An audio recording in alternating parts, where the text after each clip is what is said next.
afternoon, everybody. We're going to get started here in just a few minutes, but if you can do me a favor and make sure we're going to check the settings, but if you can make sure that everybody's muted, all the wonderful, joyous things that come along with that. So if you can go ahead and double check those components, but we'll get started here probably in just a couple minutes. You might want to just familiarize yourself with the interface if you're unfamiliar. Just a little bit of if you weren't with us this morning, if you were, you're going to hear a lot of the same spiel that I gave this morning. But go ahead and you'll submit your questions via the Q&A section. That's where you're going to be able to go ahead and submit those questions, and our team will go ahead and answer those as we work our way through. This, along with all of our webinars, are going to be recorded and then circulated after the fact. So if you're not able to stay the whole time, or if you have a member of your team that you want to be sure to share this with, by all means, or maybe you missed this morning and you just want to be able to jump back in. These recordings will be available. Give us a few days just to kind of turn it around, but we'll send out an email with a link of where you can go on and find these recordings. This morning we walked through our campaign settings, right? Setting up our site, setting up our intake, our distribution, all that fun stuff. And so if you weren't able to join us this morning, by all means, we'll circulate that video. And just a quick reminder about some upcoming webinars. Today, we're going to be talking about applicant management. So we're going to talk about what it means to do some angel tree intake, what it means to do a few different bits and bobs from the applicant perspective. And next Friday, we're going to do two webinars. The first one's going to be on angel management, right? What does it mean to create a sponsored location? What does it mean to allocate angels? How do I allocate angels? What are replica angels? We kind of teased this morning a little bit, which is a feature that's available for a small adjustment. So you'll want to reach out to support. Additionally, if I don't get to your questions and things linger and you just can't wait till our last webinar next Friday, which is a town hall style, I'm going to answer your questions, whether it be system questions or strategy questions, just kind of a way to make this as efficient a tool for you.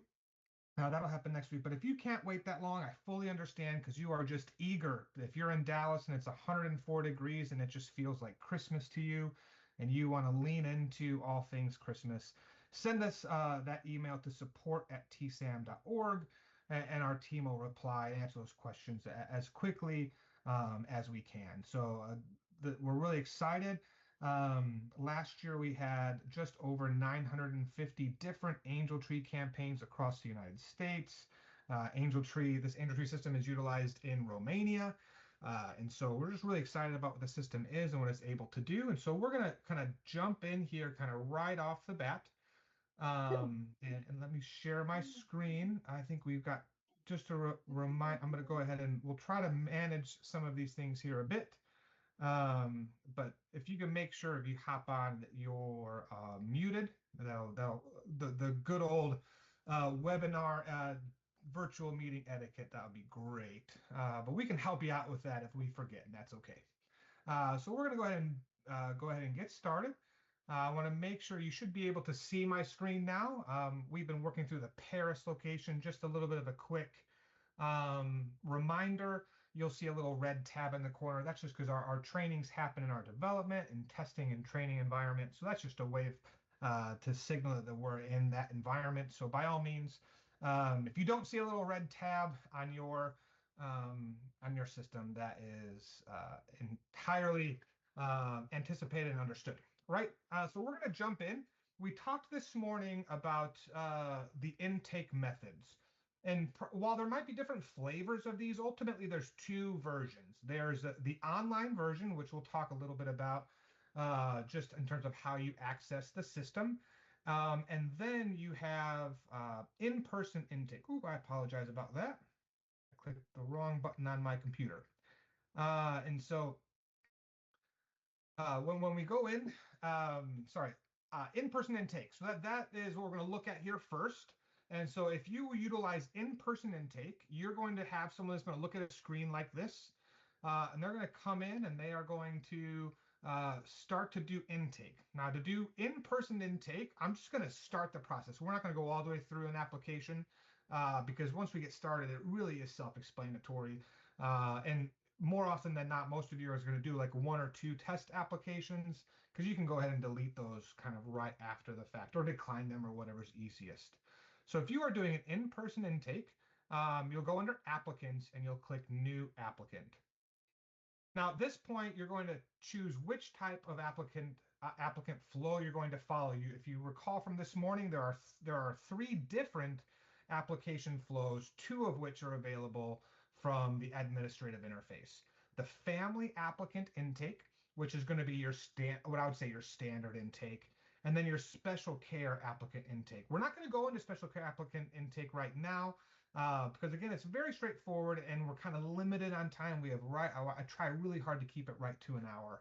But the best thing I can talk about special care is to talk about the purpose, right? Special care is intended for group registrations. That's where one individual is going to sign up multiple people, and they're not necessarily a part of a household, right? You're not signing up if you're going to a nursing home or a children's home or a school classroom, and one individual is signing up a group of individuals. You might be signing up 50, 60 different people. The special care. At this time, the special care applicant is only via this in-person intake or manual intake. But the data points that are captured are significantly less. We don't capture obviously income and things like that.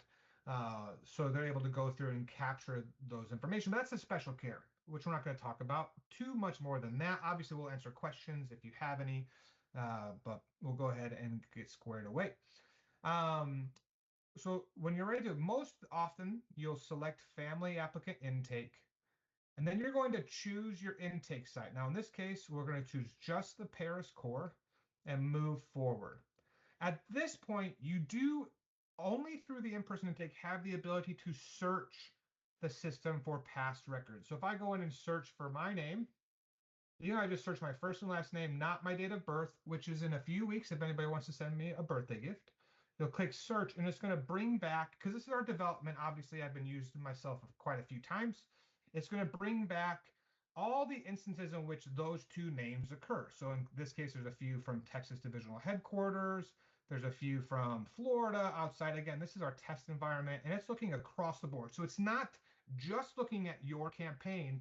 If someone came in and they put in their first name, last name, and date of birth, and they, if you're in Paris, Texas, and they signed up in Dallas or they signed up in, Seattle, Washington, it's going to show that they signed up there. And when you look at it, you'll have the option to see the angels in question, right?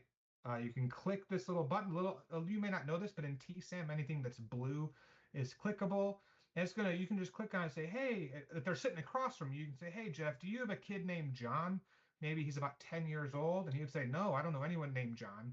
So that tells me that this probably isn't that individual. If it is the person, you click this icon here to the right, which is a little person with an arrow pointing to the right. And that's going to say, hey, go ahead and get started. But we're going to say, let's pretend as if Jeff Marquis does not exist in the system. None of the people that I saw there are me. So in that case, I'm going to come down to new applicant. And once I get to new applicant, what you're seeing here is going to be very similar to what the applicant sees from the online intake, which we'll go into in a quick second. So this is kind of where we're going to stop. And in the end, this is the application that you configured in your campaign settings. All the little red asterisks are those things that you marked as required. And you're just going to work your way through this question all the way through. Angela, I see your hand raised, and I very much would love to answer, but we're going to do that at the very end. So your best route is to put that question into the Q&A section, and then but if it still doesn't get answered, we'll circle back again here. But it's going to be a little while, right? It's probably going to be about 30 or 40 minutes before we get to like the open Q&A section. But then you'll go through and you'll fill out the application and move forward to the very end. All right, so that's if you're doing intake and you're going to start that flow, you're going to work your way through, etc. If you are doing online intake, they are going to go to a page that looks like this, right? And so this system is what they go to. It's saangeltree.org. This is a common interface across the entire um, United States and across the entire platform. This is where they go. This question came up before, but if you need to change your language, you can come up here and shift it to Spanish, and it'll change the whole screen there into Spanish. Now, despite my best efforts in my 6 years I took in Spanish in college and high school, I'm going to turn it back to English because that would not go very well for any of us if I leave it in Spanish. So I come down to the bottom, and there's just a few questions that it's going to ask. It's going to say, have you already started an application? Yes or no. So I'm going to say no. Okay. Do you have an invitation code? Now, we do clarify that it may or may not be required, but we talked about before from a strategy perspective, you may want to utilize invitation codes. You may want to use them selectively because it can create a lot of phone calls, things like that, if you lean heavily into that. But maybe if you have a system in place or you have um, a real challenge that you're looking to resolve with this, by all means, utilize that invitation code. But we're going to say no, we don't. So I'm going to say no. And then at this point, this is the last step. So I can start over. If I need to go back and say, actually, I do have an invitation code, I can go back. At which point, I'm simply going to put in the zip code that I want to use. So if I put in 05058 and click go, it's going to say to me, hey, this zip code isn't currently serviced by our online system. Please contact your local Salvation Army on how to apply. This is what happens when the zip code does not exist. If applications are closed, it'll be a different message, right? So this is if the zip code doesn't exist, it's going to say, listen, your zip code isn't serviced by this interface. And even though there's 950 campaigns, there are still a few stragglers that are holding on to their Excel spreadsheets that are moving through. And so they're going to have to contact their local Salvation Army. Well, if I put in 75057, I get brought to this page. Let me zoom in a bit. Now, just like in SA Help, which I'm sure many of you guys have seen, we don't deal with a username and password combination. Then once you do that, you deal with forgotten passwords and you deal with support calls. And a common web application method that has been around for a decade plus is using what's called a one-time password. And so if I just put in my email address and click next, the system is going to send me a verification code. Now I'll grab my verification code. Oh, hold on 1 second. Apologies. I just got to wait for that to come through. Hold on 1 second.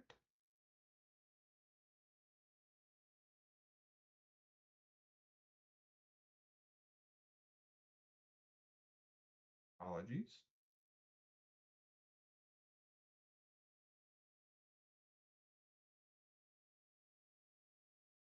There we go. Sorry. I had to reset a connection to my database in order to get this squared away. That was my fault, but here we go. All right, here we go. So here's my verification code. I click next, and then it's going to bring me through. And as you can see, while the layout's a little different, the questions are a little bit different, but in the end, this is the same application or a very similar application that they would do from the in-person intake, right? And they're going to walk their way through. They're going to go from step to step to step. If there's any required fields, so you can see how here gender is required, but preferred language is optional. And so if I try to proceed to the next step without answering any of the questions right here, just here, if I click next, it's going to say, hey, all of these fields are required. You must enter them. So that's why this is helpful for you to know when you're configuring your application that those fields that are marked as required, you can't go to the end and then be able to come back. They have to have that information as they go step by step by step by step. And so we're really helping to kind of ensure data quality, right, as you're capturing that information. In the end, you're going to have a collection of applicants, which will come back into the system. We'll look at applicant records. All right, I'm going to just kind of adjust the sorting on this column here. Remember, if it's blue, it's clickable. So if you want to filter by any of these kind of bits of information, you can go ahead and do that. As long as it's in draft mode, you can see this is the one we started just before. We never even got past the first stage, but we did technically begin an application. If you need to delete an application, that's this red X here. When I click that X, it's going to ask you to make sure you type in your initials just to make sure. We do that for just, because it's not, it's an irreversible process. So once I do that, it can remove that person altogether. In the end, you have a collection of individuals that have applied that are in various statuses. You have a counter here at the top, how many of your applicants are in the given statuses. We can see here that we've had 7 in-person applications and only 1 online application. We can see the different statuses of where they are, 26 and admin approved, return to applicant. If I want to look for a few things, let's just talk about this report here a little bit. So again, it's clickable. So if I come here and say, okay, let me see just my in-person applications. So I click this 7 and it's going to apply the necessary filters so I can see just those individuals that I've applied in person. And then all my other numbers get updated, right? So of my 7 in-person applications, 6 of them are admin approved, which means they're all the way at the end stage. And 1 of them is in a draft mode. If I need to reset my filter, I just come up here to the right, click remove filter, and it goes along. One tip that I want to show that does come up sometimes is, well, maybe I set a filter. So if I come up here to set my filter to a specific intake site, so let's say I want to look at just the Paris Corps. Pretend you have 3, 4, 5. And then I want to review these applications. If I click this application, and it'll open up the application. When I go away, if I want to be able to come back and save my filter, you can right click and open in a new tab. When I do that, I can see the details of what's here. And then when I come back, my filters are all still applied. So if you go through and you're going to open up a bunch and process a bunch, this is an easy way for you to be able to maintain those filter settings as you go and process your applications. All right, one last thing I'll share on here has to do, let me go ahead and remove these filters. One thing I will say is, well, how do I know just by looking at the application if it was done in person or online? Because there are some people that do a hybrid approach where some people come in person and some people go online. And you're going to see it from that abbreviation. So FA, family applicant, are going to be your in-person intake. AA, down here, number 8, is an online application that allows them to come back through and be able to see the various, see how they're filtered, how they operate differently. So that's an easy way to be able to know if it was in person or not. Additionally, you can look at if there's an absence of an interviewer, right? In this case, Major Mona Ellis, there's none here because they did it online. There was no interviewer that went through and did that in-person intake. All right, so let's jump in here. Let me zoom in just a little bit more. And let's talk about a few things. Let's talk about the structure of what I'm going to forever refer to as the applicant detail page, right? Think of this as your file folder, right? This is, in this case, this is Renee Dalton's application with all of her attached documents, all the information that I need related to Renee Dalton, I'm going to find on this one page. So if I come along the top, let's just highlight just a few bits and bobs of how this is set up. Now, if you've been in TSAM, this should look very familiar to Meeting Manager, to Grants and Contracts, to really anything that has a detail page is going to look similar. I have my applicant information, which is still really new, right? Because they're still in draft. It hasn't even been submitted. They don't have a family code yet. Why don't they have a family code? Well, the family code doesn't get applied until they get a distribution appointment. And you say, who created this appointment? In this case, it was Major Ellis. What's the status? We'll talk about adopt a family a little bit later. There's no approvals yet, so this box is empty. We talked this morning about seasonal programs, right? So let's say as a part of the in-person intake, this person expresses that, oh, they're interested in Pathway of Hope. I can check that box, and now they're ready to go. And you can filter and run reports. Or maybe this person's is going to come to the Breakfast with Santa event. We identify 50 families that comes in on the 21st to get their gifts, and they have cookies and hot chocolate with Santa. I don't know. So they're going to be, maybe that's cookies and hot chocolate aren't the best breakfast, but it's Christmas. Who are we kidding? So they're going to come in. You can mark these seasonal programs, and you can run reports later. We'll talk about reports on another webinar. If I come down, for the sake of time, I'm just going to use this expand all button. But in the end, we categorize the different elements of their application into what I'll refer to as accordions, an applicant information accordion, etc. So for the sake of time, I'm just going to expand all the accordions. So it's opened up every single bit. So this first bit correlates with that first page of the application, right? So this is where we capture all of the applicant's information, right? Their date of birth, where do they live, their zip code, their email address, if they're adopt a family. Now you'll notice that this is all disabled. I can't edit this. Now, just like any TSAM module, if I get in here and I need to edit, maybe Dalton has 2 T's, not 1, I click the edit pencil in the top right. So if I'm able to edit this page, that's what I'm going to click. So I click this page, I get brought, I come here, I can update that to have a second T. I'll click save and close, and now I'm right back to the page I was at, and the information has been updated, right? So we have our applicant information. As I scroll down, there's 2 different bits of information.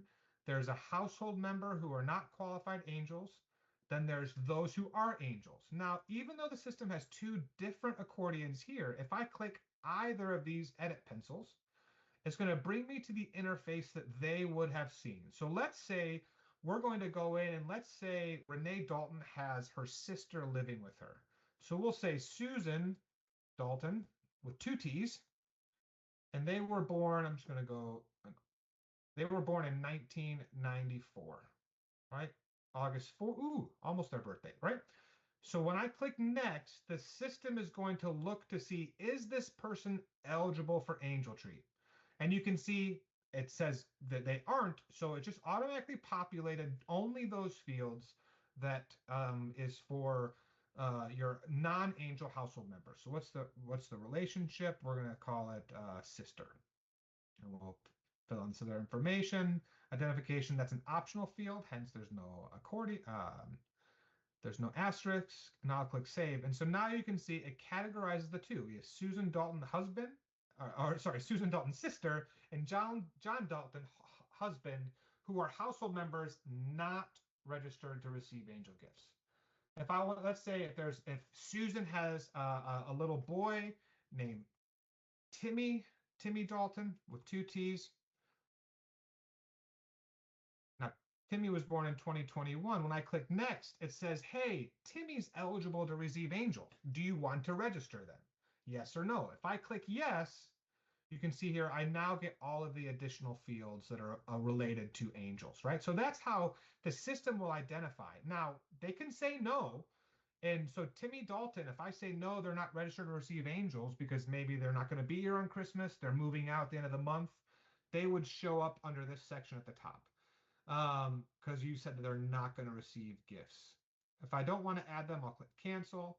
And when I'm all done, I'll come back to save and close, and all of this information is here. As I come back through, I have my budget worksheet if they've entered it, my supporting files, if there were any supporting document uploads.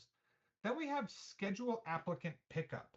This is an important thing because I can't submit this application until I satisfy this requirement. You can see here, action required, right? We're calling it out explicitly. You have to schedule the applicant pickup in order to submit. So it says no appointment's been scheduled. So what's going to happen? I'm going to click my edit pencil, and it's going to bring me to where I can select their distribution. So this intake site, the Paris Core, has 2 distribution sites. Remember, we talked about this morning. I say remember, I'm hoping many of you guys were there with me this morning. Maybe you've set up multiple days of the same distribution site. Maybe you want to categorize and put people in different slots accordingly. It's kind of up to you. If you have more than one, it's going to come over here to say choose location. And if I switch to the Paris Distribution Center as opposed to the Paris Court, I've got different dates, I've got different intervals, I've got different slots. So in this case, we want Renee to be available on the Paris Distribution Center. I click the slot. All right. We're saying that she's going to come in at 10 a.m. on Tuesday the 15th. Once I click schedule, I now get my family code, right? So in this case, the locations code is an A, right? And then, so the main applicant will receive the code A7, and then every child will be A7 and then another letter. So A7A, A7B, A7C if there were multiple.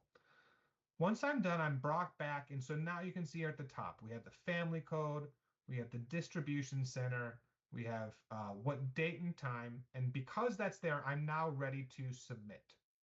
All right, so I'm going to go ahead and click submit. It gets put into a status of submitted. Now, has the applicant been notified of anything at this point? The answer is no, right? Because it's been submitted, but it hasn't been processed. There are two levels of processing approvals that can be in the system, some of which are going to be done by the same person or can be done by the same person. The first one is supervisor approval, right? I can click this button here, or I can come and click this edit pencil there to the right.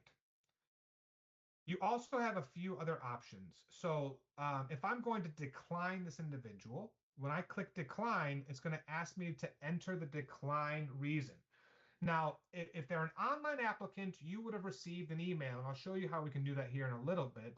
But this applicant doesn't have an email. So we're going to store the reason why we declined. Maybe there's a potential duplicate that's in play. I'm not entirely sure. And so we're able to add that decline reason. Well, we don't want to decline this individual. We'll talk about adopt a family here in a little bit, but I can simply mark supervisor approval, and then I can click admin approval. Now here it gives you a warning because updating the status to admin approval will permanently assign the family code, even if the applicant's later declined. We had some issues a few years ago in which a family code was released and then it was given to another family, but then they had two people show up with the same code. It created a little bit of an awkward situation. So we had to make the change. I know a lot of us really like to be able to keep all the bags sequentially, 7, 8, 9, 10. But if you admin approve, in this case, 7 will forever be tied to Renee Dalton. So even if you later decline Renee, because maybe you found out that she signed up for 7 angel trees in the Tri-County area, it doesn't matter. Code 7 is now permanently allocated to Renee. All right, so there's no way to undo that. We just want to make sure you're aware of that. I'll click confirm admin approval, at which point it's now admin approved. If she did have an email, she would get a notification. Also, and we'll find out more about this next week, but this is the status that needs to be available for this angel. In this case, the angel's name was, drumroll, Elena. In order for Elena to be allocated, in order for her angel tag to be printed, they have to be in the status of admin approved. There's just no way around that, because the last thing we want to do is put angels out into the field to be adopted only for them to be later declined, right? We want to prevent that, a poor donor experience as much as possible. And so once it's admin approved is when the angel's able to come up and be able to see those things. So let's jump back to our applicant records here. And if I refresh this page, we'll see that Renee's status has been updated to admin approve. Our counts have been squared away. Let's go ahead and let's talk about adopt a family. So let's say Timothy Holloway, we want to say that they are an adopt a family. Now let's talk just briefly about what adopt a family is and what it isn't. Adopt a family is not a way for me to group all of the angels together because I want to adopt all the angels. What's happening by having adopt a family, even though it's an admin approved, right?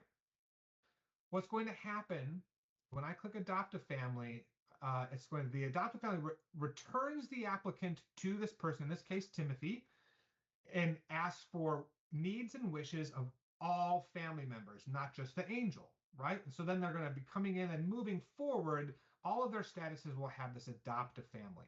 So if I click yes, that I want Timothy to become an adoptive family recipient, member, participant, when I click OK, a few things will happen. Timothy, you can see here the status is updated to return to applicant, but you can see the adoptive family gets added.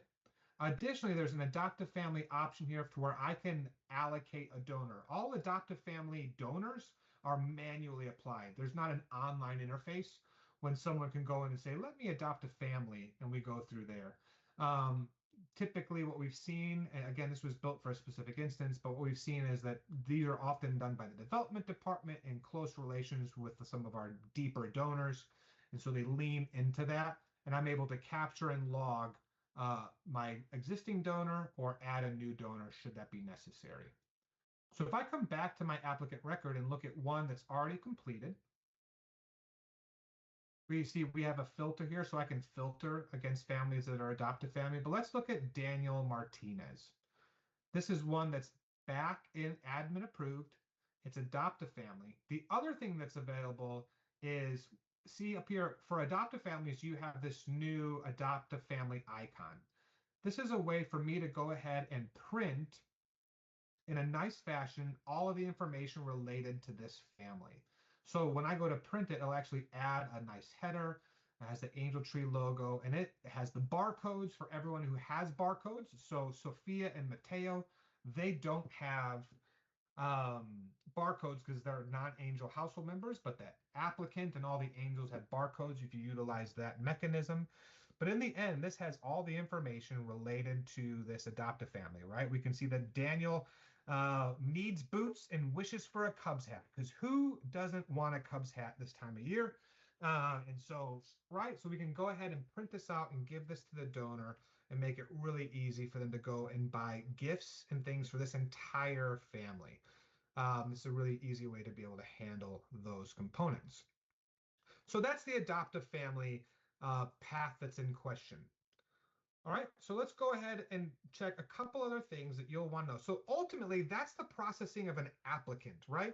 Sometimes if I come into applicant records, I'm going to come back and I find someone that's available. If I need to send an application backwards in status, so this one has been marked as admin approved, but let's say we actually found after the fact that we're missing information, or they need to add an angel, or maybe they just shouldn't be admin approved.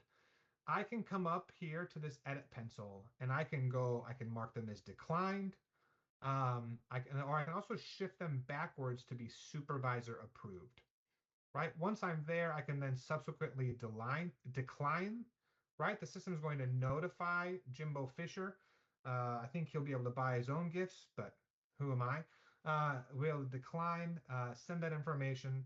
I'm sorry, we can't help this year. You will write a much better description than this. I'll confirm my decline, and they go into a status of undeclined. Now I can undecline them, but again, they go into a status of declined. One other thing that I want to highlight here, just a few quick bits, is we have this communication sent component. So this is a way for us to be able to see the communications that this applicant has received. We can see that this person was initially approved on 7/14, and here's the message that they received. If you were ever curious of what the email looks like, this is what it looks like, right? This is where they get the information, they get their distribution pickup. And this is a key, an important thing, because often people say like, oh, I forgot my distribution appointment, or I can't find my distribution appointment. And you can very easily come in here and simply click resend the email, right? So you can come in and resend the email.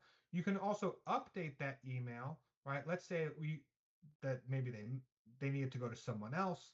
Again, this is our test environment, which is why we have this email there. But they're able to go through and resend those emails as necessary. Now, I do want to share one thing that you may not know, and that is any applicant at any time. Let me come back to our SA Angel Tree and restart. They can come back and see their appointment at any time. So if they come back to saangeltree.org Have you already started an application? We're going to say yes. Now I'm going to put in an email address of one of our applicants that are already approved. The system's going to check. Let me get my code here, which will go much faster than last time. All right. I'll put in my verification code. And when I click next, it's going to bring me to, it's going to tell me their information, right? This is who I am. This is where this is my address, my application status as of this, right? Here's my family code. Here's the distribution address. But there's also, this is my family barcode. One thing that we'll talk about processing much later, but when we get to distribution, you're going to want to utilize these barcodes to verify individuals, because unfortunately, you can do a lot of things with emails, right? I can go in and I can change the content, I can change the numbers, I can do lots of different things with an email to make it look like it shows something that it isn't. And unfortunately, I was told when I was an officer, you have to help the greedy to get to the needy, right? And so some people are just going to try to skirt the system and get more than they requested and more than they were approved for. It's just the reality of the world that we live in. But this is an easy way for you to go in and confirm that information and to be able to answer those components. The last thing I want to talk about on the detail page here is under history and comments. So if I come down here to history and comments, I can see all the statuses of what took place and when it took place. And especially for those of you who have larger campaigns, who have additional staff members that are doing things, you're going to, if there's ever a question of when was something done, when was something changed, right? We can see all the information that is here. So we can see when the record was created, when it was changed, when it was status was updated, once the family code here, once it was locked in, right, we can see all of these things kind of in place that explain where these information are. And obviously, as we get further along in the process, this will grow.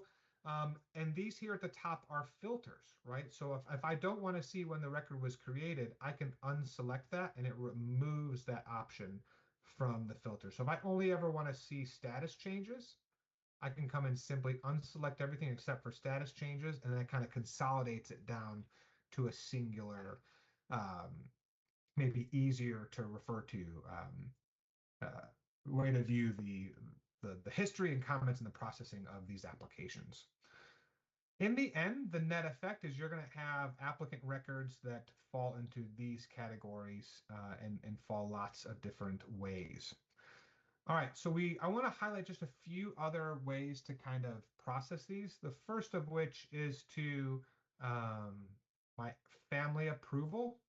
So this is a way for me to come in and do some larger sweeping changes to update the status. But I can also do that here from this section. So it's really helpful to be able to handle that. So I do want to share a few other things you can do from the applicant perspective. And so I'm going to go ahead and select some of these. I'm going to come to the bottom and we've got a few options here. If you want to print applications, which as time goes on, digital applications are a way to go. But if you need to print them for whatever reason, you can do that here. But the few other options that you have here are for help you for processing. The first of which is a family label, and those look like this. So it's going to print the family labels in question, and it's really kind of basic information. It's just what's the applicant's name, Renee D, what age they are, the age, and then how many angels they have, just one. And there's one per page. You can see this one has 4 children.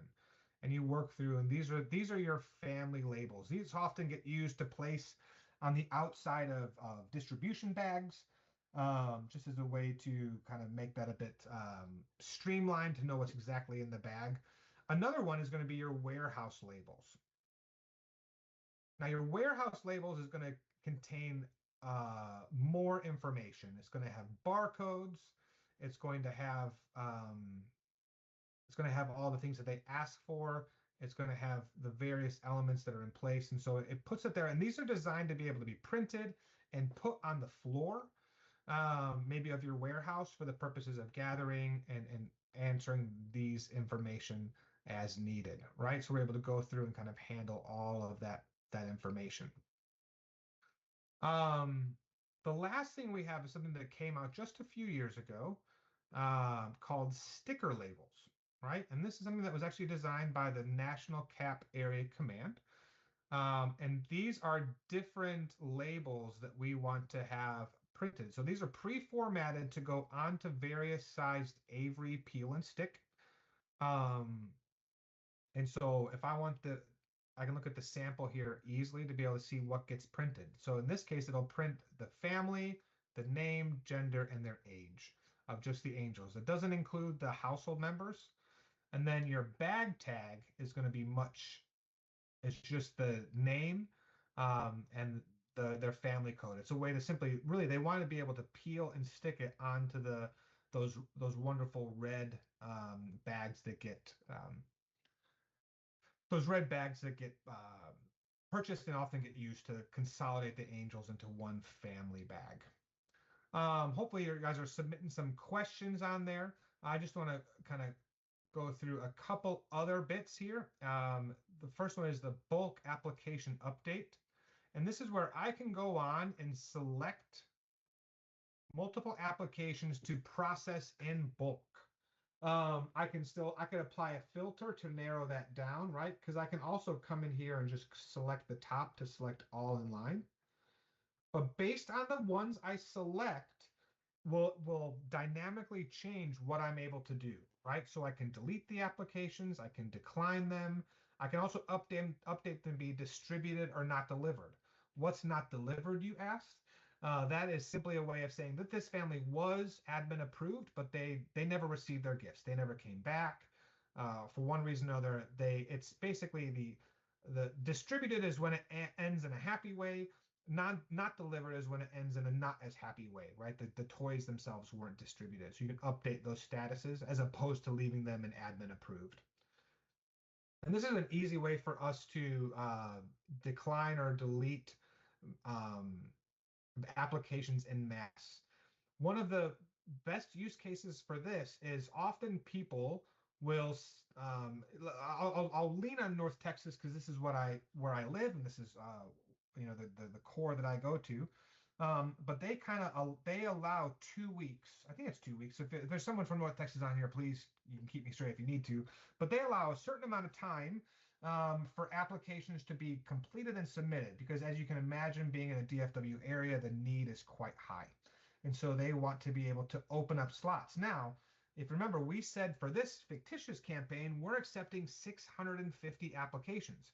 And once someone starts an application, they take one of those slots until it gets what's called a terminal state. It gets to the end of the line, whether that be submitted or whether it gets declined. And so what they'll do is they'll go on, they'll set the created date, they'll go 2 weeks out, they'll filter on the created date based on a certain time frame, and then they will basically say, okay, listen, it's been 2 weeks. I'm sorry, like we're going to decline these applications so they can't come back in and resume it, and it opens up the slots for others. You can also delete them, but that requires them to restart. I will say that that's done in conjunction with a communications tool to where they will send an email and or text message to those individuals saying you have until this Friday to submit your application, or it's going to be declined to allow space for other applicants, because the slots can actually get filled up pretty quickly. So this additionally, if you close your applications and you're done and you have people that are in progress, the system intentionally allows them to come in and resume their applications. So if you get to a point in which you're not accepting new applications, whether they started them or not, right? Because we can stop them from the very beginning. We can close the applications and no one can start a new application. However, to be able to start to resume an application, they'll be able to jump in. And so when some locations, when they truly get to the end of the line and it's, October 20th and they're not accepting any more applications in any capacity, even if they've already started, you'll come into the bulk application, change your status to, draft and return to applicant, and they'll go through and decline. And when you can decline them, it still gives you that option to add a reason, right? The cutoff for submission was October 20th. Unfortunately, you did not get in. Here are some other agencies that are still accepting applications, but the Salvation Army, unfortunately, applications are completely closed, right? So this is ways for you to kind of handle the bulk application update. So this is really kind of how we handle all of our applications. This is how we process those applications. Next week, we're going to talk about Angel applications.